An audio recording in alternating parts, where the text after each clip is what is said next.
just got word that we are officially live. Hey OAA, are you ready to rock? What a weird morning we've all had, and what a weird time to be a human, frankly. I'm sort of assuming that we know each other from last year and that we got some time together. And even though last year we were together in Destin, Florida, we were all hugging and a-kissing and dancing and a-loving. We were wearing lots of clothes because it was colder than we all expected it to be. But this year we are all at home and we are asking the same question. Is that presenter wearing pants? I would like you all to know that I am indeed wearing pants. And by pants, I do not mean the dirty SpongeBob pajama bottoms that some of you are wearing right now. In a group of this many people, I'm sure that there are those of you who got up this morning, you took a shower, you were human beings, and then there are those of you who are still wearing your pajamas and you are having you're having this conference in bed, which is kind of so nice. So wherever you fall in the spectrum of filthy with sleep in your eyes and a lukewarm cup of coffee in your hand, laying in your pajamas in bed, or for those of you who are probably more like Sue Shire, who is probably, up at 6, took 2 showers, and she's, gone through 3 or 4 outfits, or a Dibby Bartlett who probably didn't sleep at all last night. Wherever you fall on the spectrum, I'm so glad that you're here and that you've taken some time. And I'm gonna open our time together today the same exact way that I opened when we first met last year. I will meet you in between the things you love and the things you've seen, where condemnation takes a rest and mercy does what it does best. And the way we were won't matter there.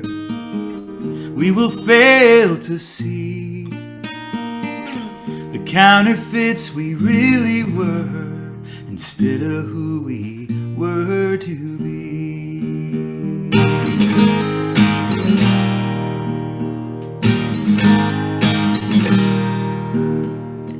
I'll meet you in a far-off land where struggles to even stand. You'll hold my heart, I'll hold your hand, and I'll meet you in a far-off land. And the way we were won't matter there. We will fail to see the counterfeits we really were instead of who we were to be.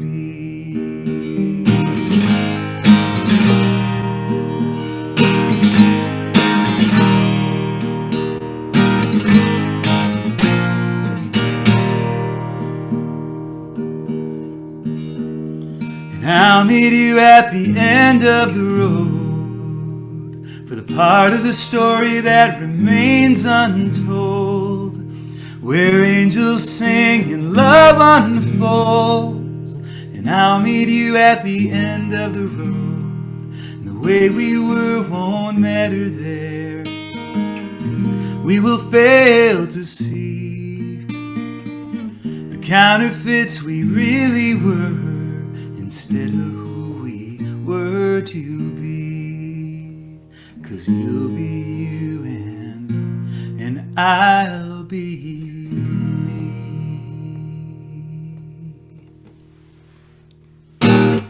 So for those of us who don't know each other, we haven't met, we haven't hung out in beautiful Destin, Florida together. My name is Jim Trick.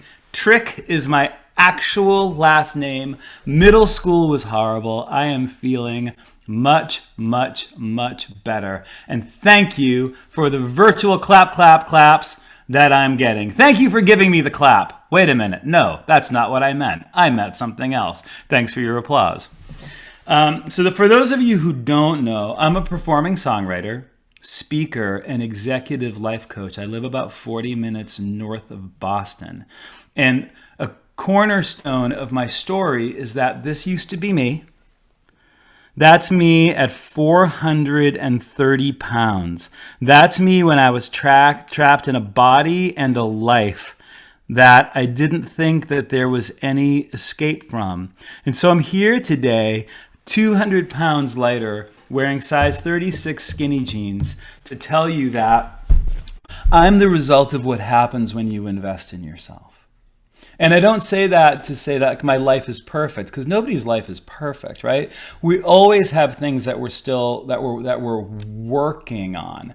But there are some things that I've learned along the way over the last 10 years or so that have helped me to transform my life and my business. And I've worked with hundreds and hundreds of people all over the world, businesses, organizations, individuals who want to change what's possible for their lives. And so I'm really glad that you have chosen this breakout. The breakouts are going to be great, but I'm glad that you're here. And I really want to give you some tangible things that you can both think about and apply. Now, here's the other weird part of all of this. With my resume that I just shared with you, I think it's important for those of you who don't know to know that I also happen to be a Massachusetts licensed optician. I know that power times decentration divided by 10 equals prism. I had more questions about slab off prism on my ABO test than any human being should ever have to have. I don't remember any of it. I think I've seen slab off once, but that's more of a Blair Wong. That's more kind of like more Blair Wong territory. I'm here to talk about investing in yourself. And I want to just begin with a story about a rabbi, an ancient rabbi named Akiva. So Akiva was this rabbi who lived hundreds and hundreds of years ago. And he's an actual historical figure, but then there are a bunch of sort of like fables that go along with good old Akiva. And one such fable is that one night Akiva was walking home. It was very, very late. Probably had a couple drinks. And he's walking by a centurion outpost. He's gone the wrong way. He took a drastically wrong turn. And the centurion looks down at him and says, "Who are you? Who are you and what are you doing here?" And Akiva looks up at him and said, "What did you say?" And the centurion says, "I said, who are you and what are you doing here?" And Akiva says, "How much are they paying you?" And the guard says, "What?" He says, how much are they paying you to do this job?" And he said, 20 denarius a week. And Akiva looks at him and says this. He says, "I will pay you twice that if every day you will come to my house and you will ask me those questions. Who are you?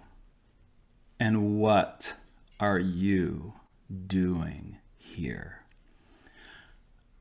In some respects, the question about investing in yourself can't really begin in a meaningful way without asking ourselves that question.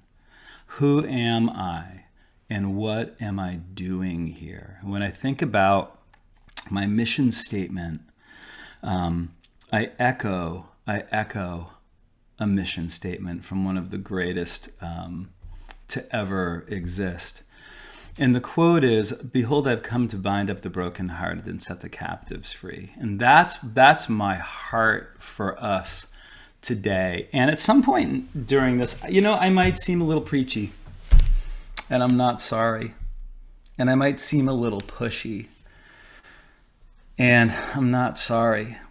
And ultimately, what I have come here to talk to you about today is love.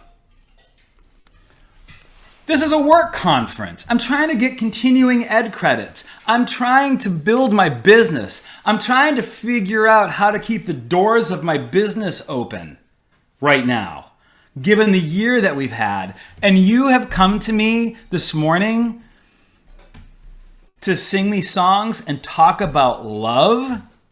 Yes. Yes, I have, and here's why. People can buy glasses anywhere. That's the truth. They can buy glasses anywhere.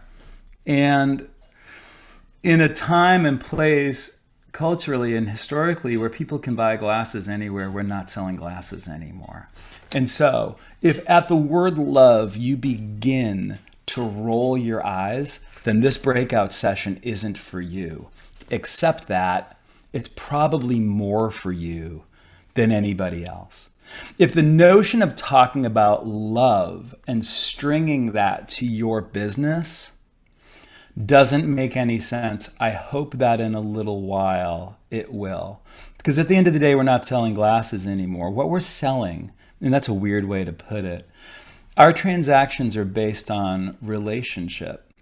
And we begin with the idea that the one commodity, the one thing that all human beings crave and need and long for in deeper measure is love. Love through human connection. So I begin with the notion that opticians are made out of human beings. I begin with the notion that ophthalmologists, optometrists, ophthalmic techs, frame stylists, apprentice opticians, customers, patients, clients, whatever you want to call them, we are made out of human beings. And what human beings crave more than anything is love and connection. So with that, we talk about what it means for you to invest in yourself. John Lennon famously said that life is what happens to you while you are busy making other plans.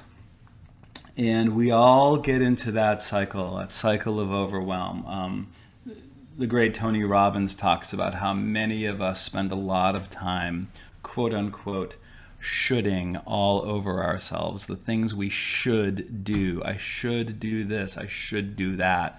What I want to offer you today is not so much something that's going to land as a list of shoulds to weigh you down and make you feel heavy, but for you to know that you have some tactical choices that you can make any given day, any given week, any given month, any given year, that have the potential to transform the way you interact as a human with other humans. And so, I begin with this question. Over the course of your life, and look, whatever is going on right now, I just invite you to get a couple breaths and sit with this question for a minute. Over the course of your life, who has loved you best? Over the course of your life, who has loved you best? And I'm not talking about who you've loved most, and I'm not talking about who loves you most.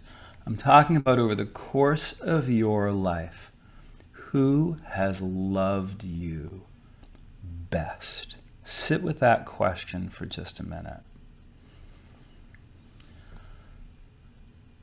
Some of you, this may bring up an emotional response of somebody that you don't love, or maybe you've told yourself a story that person hasn't really even come along yet. And I'm just going to invite you to really find that moment in time where a person loved you best. They saw you. They engaged you in a way that was meaningful to you. Maybe you felt like they saw the real you and they accepted you for who you are. Maybe they are just somebody who they were able to put their arm around you and say, good job. Or maybe they were somebody who loved you by pushing you to be your best, or to stick with it, or to see it through. Or maybe they were the person there that helped you pick up the pieces and just sat with you in the grief in the moments when you couldn't see it through, or when everything was falling apart. The reason that I'm asking you to think about the person that has loved you best is because I want to drive home this point that when it comes to love, it really isn't the thought that counts. When it comes to love, it's the action and the behaviors that count. And so then we turned that notion of being well loved onto yourself. I believe deeply that love is not primarily a feeling. I believe that love is primarily a choice, primarily an action. Water to calm me down, coffee to bring me back up again. Those are feelings. Drinking the water is an action. So it's not the thought that counts. It's the action that counts. In a little while, in a few minutes, I'm going to open the floor for Q&A. So if there are things right now that are stirring, I want to make sure that you are that you're already now beginning to think about questions that you might want to ask around this subject, the subject of transformation, investing in yourself, and particularly self-love. So when we get to the question of who has loved you best, and just the notion that when we talk about love, we're really talking about a set of actions, I now ask this question. Do you love yourself? Maybe take a minute to breathe that question in. Maybe take a minute to breathe that question and say, do I love myself? And the place that we will initially go is, do I feel love towards myself? Do I feel love towards myself?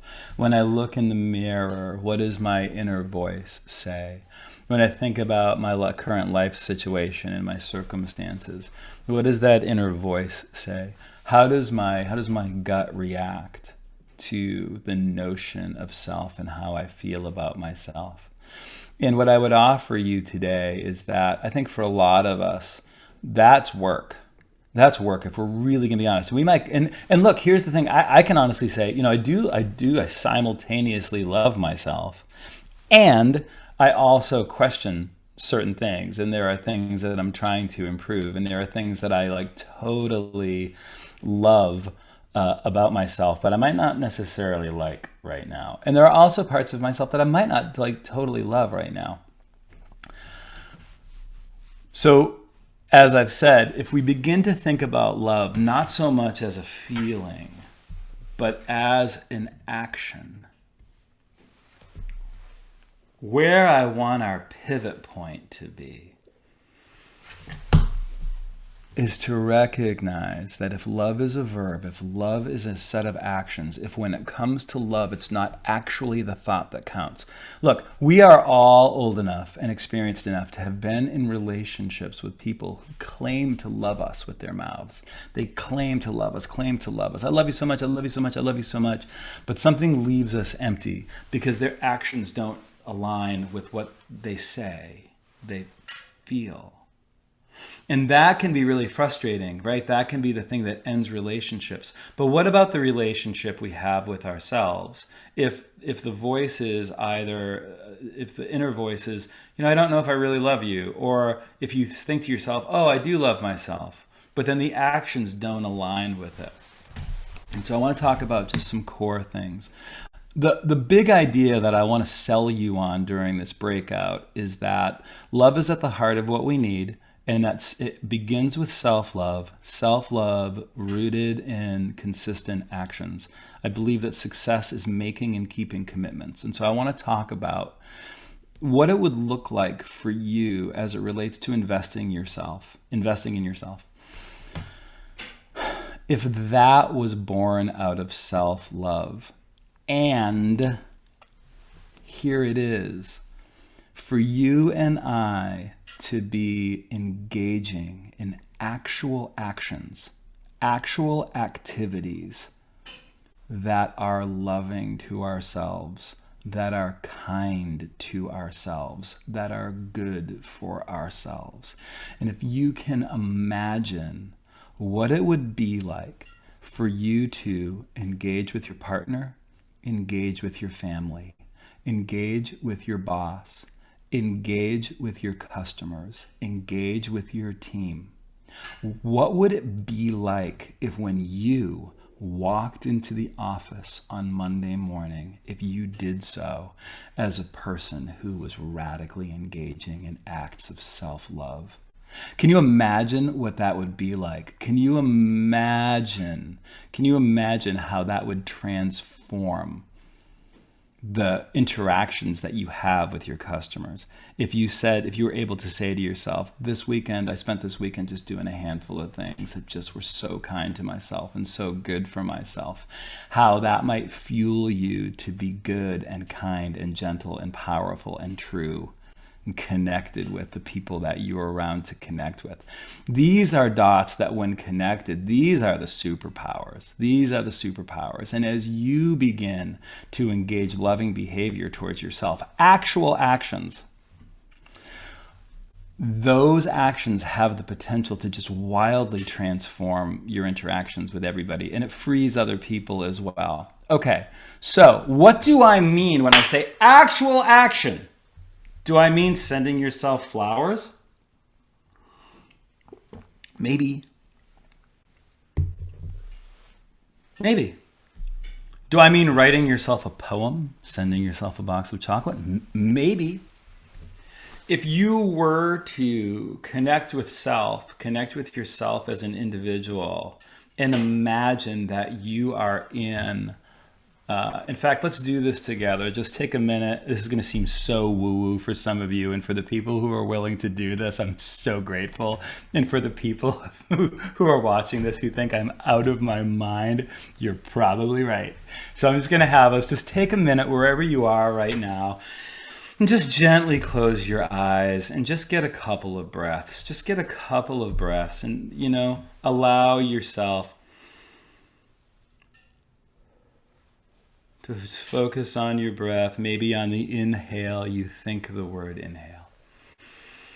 And maybe on the exhale, you think the word exhale. And just imagine right now that you are in a perfect place. That you are in a perfect place. And you get to make it up. Maybe it's in a garden. Maybe it's by the ocean.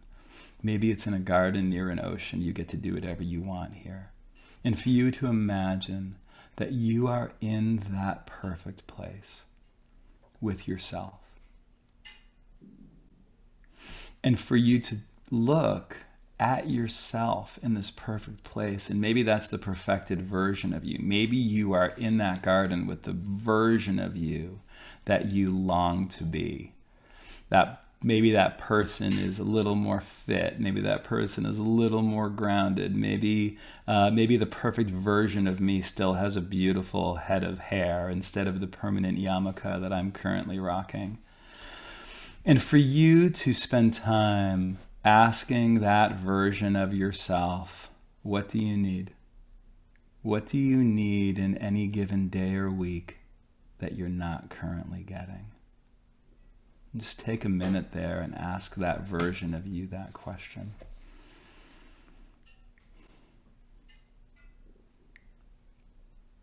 Maybe come back to breath. And come back to me. There are just some things that you can't argue with. You can't argue with hydration as an act of self-love.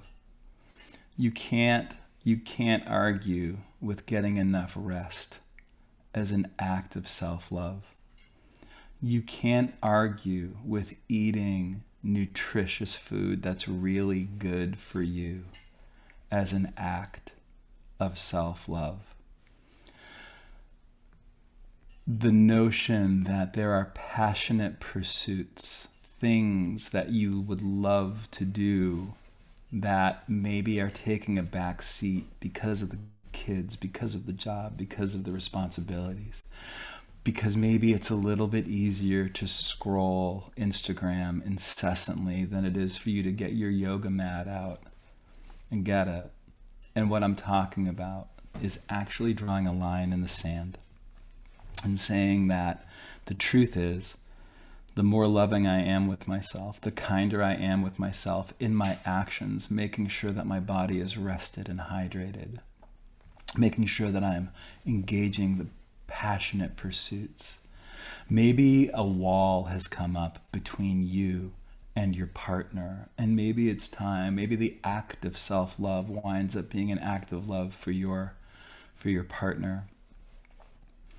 I hope that this is making sense. And what I want to be really clear about is the fact that I know, and I said at the outset here, that I didn't want this to be a time where you felt like you were just going to feel weighted down by pressure. Oh, great. Now I know I need to drink more water. Oh, God, I know I need to. But if you are able to see, for those of you who are sort of inclined to this way, I don't have kids, but I would imagine those of you who do have kids and you work full time, that this notion of taking time for yourself feels like probably damn near impossible.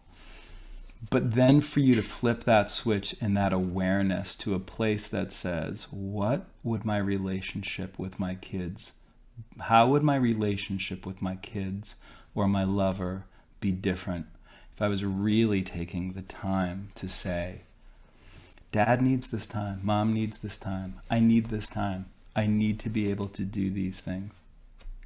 I think that investing in yourself through acts of self-love, actual acts of self-love. Now, look, I can give you a list. I can give you a list like hydration, rest, nutrition, passionate pursuits of your hobby, working to tear down the wall between you and your partner. I would talk about meditation as well, which for those of you who are sitting here and you go, I've tried, I just can't do it. I'm kind of going to call BS on it. I can't do it. Yeah, you absolutely can set a timer for 60 seconds and do nothing for 60 seconds but count breaths. In, out. The purpose of meditation is not to clear your mind. It's to allow yourself to allow thoughts to come and go without attaching to them. And the victory is if in a 60-second counting of breath, if 40 times you get distracted during that 60 seconds and you just remind yourself to come back to breath, that's the victory. That's where it wins. I work one-on-one with clients all over the world as an executive life coach. And one of the things that I do with most of the people that I work with is help them to like just learn some like basic grounding meditation techniques. So I want to, and I'm just going to sell you for a second on this. In just a minute, we're going to open the floor for Q&A. But before we do, these are scientific facts. Meditation reduces insomnia. I'm not here to sell you on meditation, though it's about to sound like I am. Meditation reduces insomnia by 50%. You have a tough time sleeping? Meditation reduces insomnia by 50%. Mindfulness meditation reduces post-traumatic stress disorder by 70%. Practicing meditation for only 4 days can already increase your attention span. The main motivation of 76% of the people who practice meditation is their overall well-being. People who meditate are less likely to suffer from heart disease. It reduces pain. It reduces it increases the enzyme known to delay the onset of Alzheimer's and similar diseases. And all I'm talking about in its simplest terms is taking some time to breathe. Look, maybe you're not going to immediately start drinking half your body weight in ounces.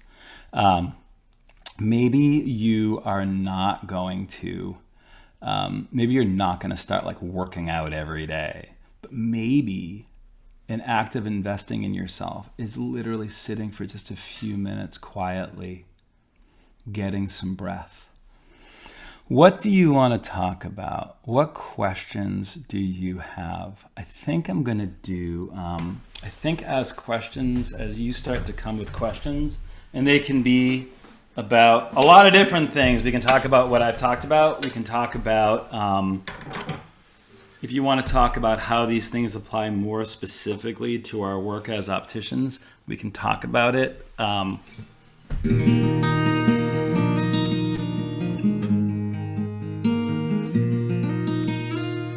I was really thrilled to be able to be a part of this again.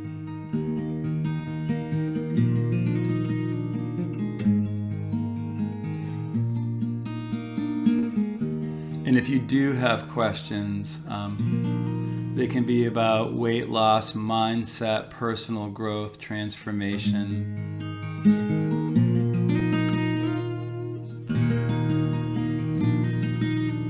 How to dress well from the waist up during Zoom calls.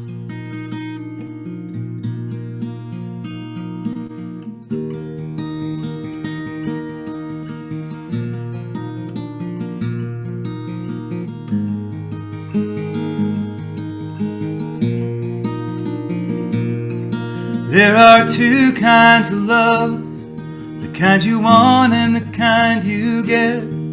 There's the first one that you ever had.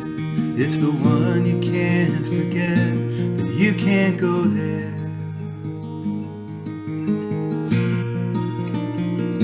And there's a distance in your memory of a heartache laid aside, and you don't regret the pain you felt.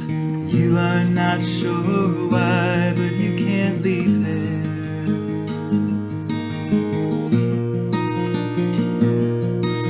And all's not lost, and you're not lost at all. All's not lost, and you're not lost at all.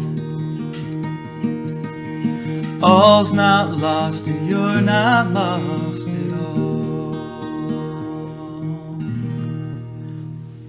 What made you want to make the changes in your life? The thing that made me ultimately go from being over 400 pounds to being about 200 pounds lighter were really getting a vision of what I wanted my life to look like. I would take time and I would think, what do I want my average, what do I want my typical day to look like? And then realizing that I had really become a slave to my feelings. I was 430 pounds. I had gastric bypass surgery. I got down to around 270 pounds. This is like 20 years ago. And within 3 years, I had regained almost all the weight. And I had totally given up. So 10 years ago, when I went through the radical transformation, that didn't involve gastric bypass surgery or some weird diet or something that doesn't last. I actually got into the heart of what I wanted my purpose in life to be. And I realized that ultimately what I wanted more than anything was to work with people who wanted to transform.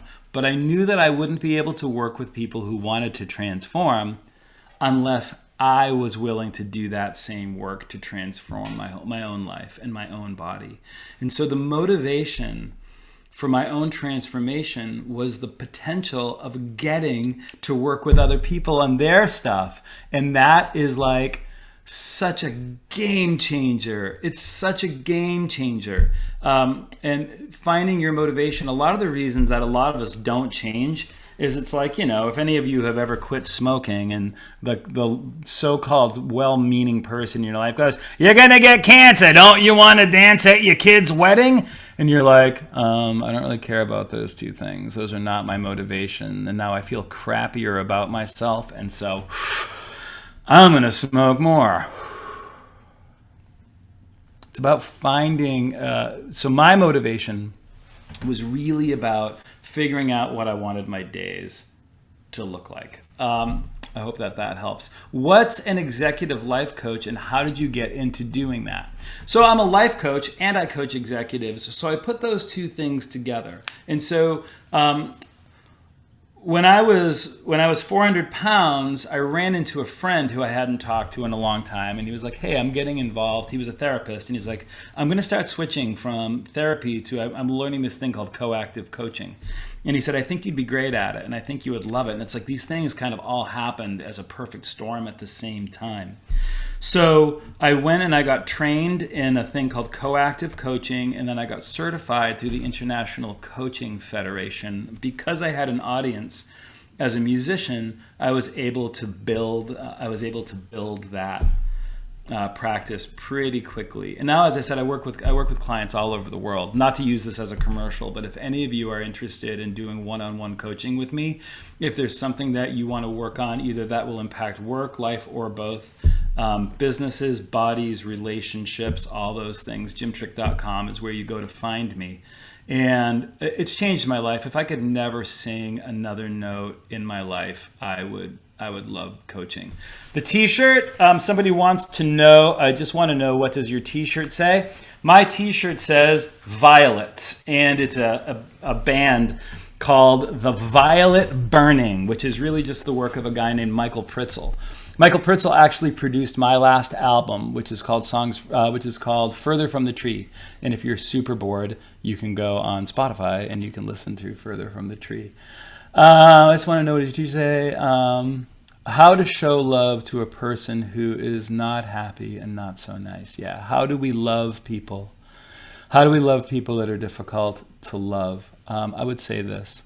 Learn to view people through the lens of those people, through the lens of their wound.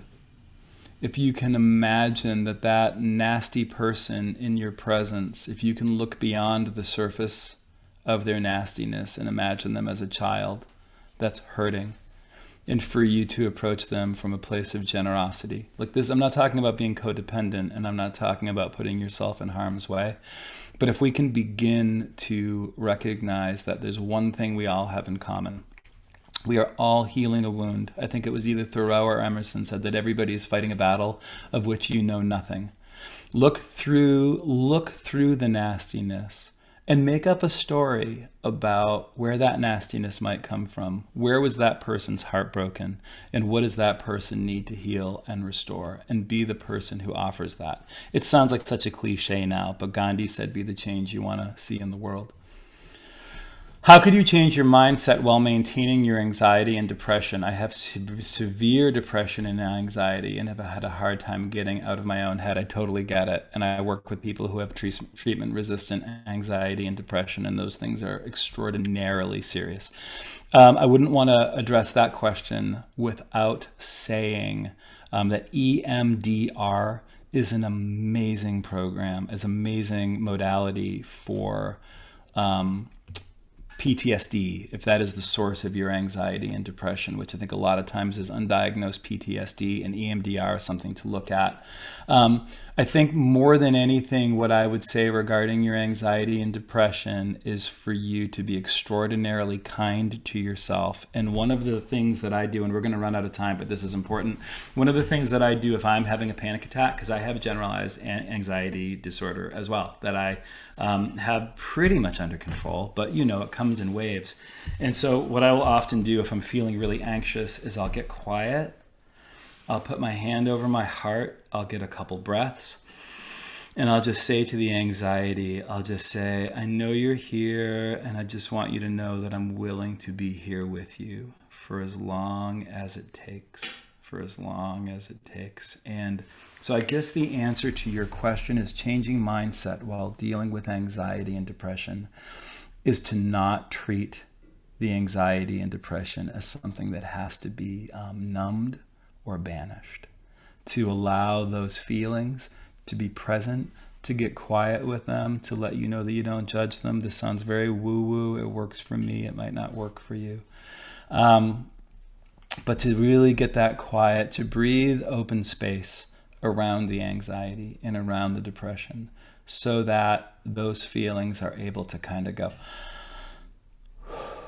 Because if you've ever had anxiety or depression, you know that the more you try to fight them, the stronger they tend to get. But if you can make room for them on your bus, then they often will chill out a little bit.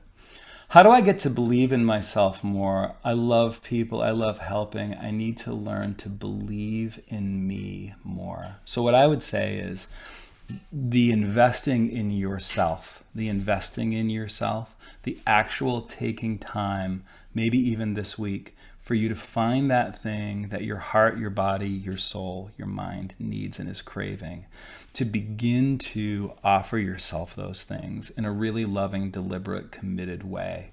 And watch if if somebody else loves you well, that is going to increase probably your belief in yourself. Flip the switch. Learn to love yourself through your actions more consistently and more committedly. We're there.